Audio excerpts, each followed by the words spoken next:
भाई देखिए हमारे यूट्यूब चैनल पर जा रहा है झूमर नाच गीत पसंद आएगा लाइक शेयर करिएगा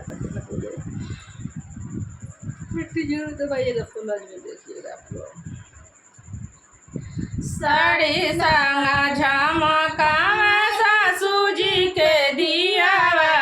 साड़ी लंगा झमकावा सासू जी के दियावा देखी देखी जोर जाला हमारो जियारा देखी देखी जोर जाला हमारो जियारा हमारा करम में मिलल बाट करियावा हमारा करम में मिलल बाट करियावा पैसा ना कमाइबा कैसे चली घर के खर्चा पैसा ना